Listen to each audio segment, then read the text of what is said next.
আসসালামু আলাইকুম বন্ধুরা, কেমন আছেন? আশা করি ভালো আছেন। আমিও আপনাদের দোয়ায় ভালো আছি। বন্ধুরা, সরকারি কর্মকর্তা কর্মচারীদের জন্য বড় সুখবর। প্রজ্ঞাপন জারি করল অর্থ মন্ত্রণালয়। সরকারি কর্মকর্তা কর্মচারীদের সাধারণ ভবিষ্যৎ তহবিল জিপিএফ ও প্রদেয় ভবিষ্যৎ তহবিলে সিপিএফ টাকা জমা রাখার বিপরীতে মুনাফা হার গত অর্থবছরের মতোই 11 থেকে 13% নির্ধারণ করা হয়েছে।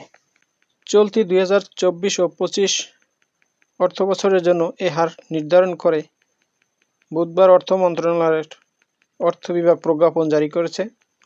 প্রজ্ঞাপনে বলা হয়েছে, 15 লাখ টাকা পর্যন্ত জমা রাখলে মুনাফা মিলবে 13%, 15 লাখ 1 টাকা থেকে 30 লাখ টাকা পর্যন্ত জমা রাখলে মুনাফা পাওয়া যাবে 12% এবং 30 লাখ 1 টাকার বেশি টাকা জমা রাখলে বিপরীতে 11% মুনাফা মিলবে।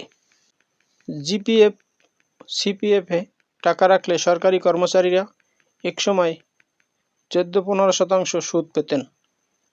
এই হারকে 2021 সালের সেপ্টেম্বরে কমিয়ে 11 থেকে 13% করা হয়।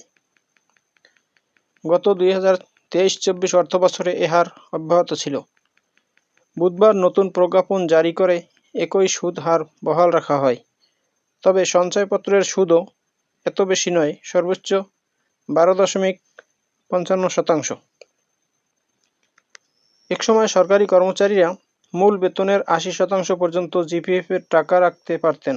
তবে 2015 সালের ডিসেম্বরে এক প্রজ্ঞাপন জারি করে অর্থ বিভাগ সুদের হার না কমিয়ে জিপিএফের টাকা রাখার সীমা কমিয়ে মূল বেতনের সর্বোচ্চ 25% নামিয়ে আনে। যেসব কর্মকর্তা কর্মচারী রাজস্ব খাত থেকে বেতন পান তারা টাকা রাখেন জিপিএফে, আর তারা রাজস্ব খাতের বাইরে থেকে বেতন পান তারা টাকা রাখেন সিপিএফে।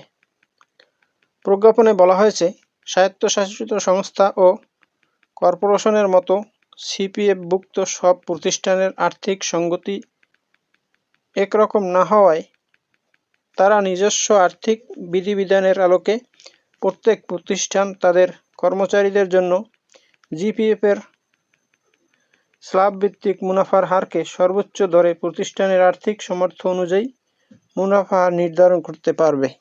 বন্ধুরা, এই হলো জিপিএফ ফান্ডের প্রজ্ঞাপন সম্পর্কে বিস্তারিত। এরকম নিত্য নতুন ভিডিও পেতে চাইলে আমার চ্যানেলটি সাবস্ক্রাইব করে রাখুন। ভালো থাকুন, সুস্থ থাকুন। আবার কথা হবে অন্য কোনো ভিডিওতে। সে পর্যন্ত শুভকামনা রইল।